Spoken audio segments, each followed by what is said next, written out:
Tutorial, CLP Smart and SKF eLube app. Cycle controlled mode.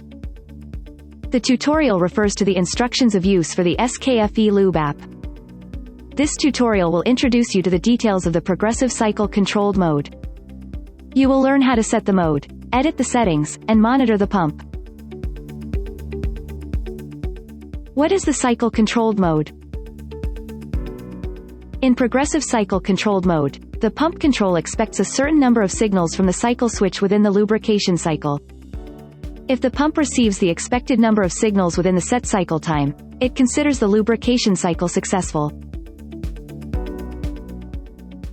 How to set and edit the cycle controlled mode. Tap on the gear icon to edit the current pump settings.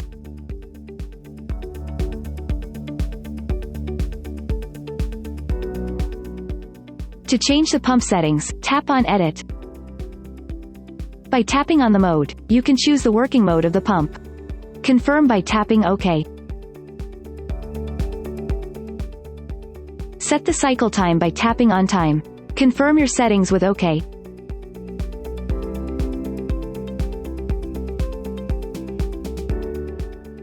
Choose the number of distributor cycles per working time. To choose the number of working cycles after a low-level warning, tap on the button, choose the number and confirm with OK. To apply the setting, press Apply. Uploading and applying settings requires password authentication. Enter your individual pump password. The pump now operates in cycle-controlled mode.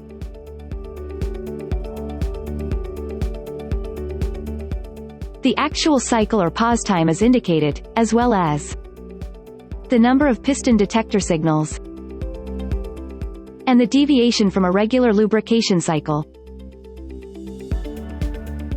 Read the manual for more information.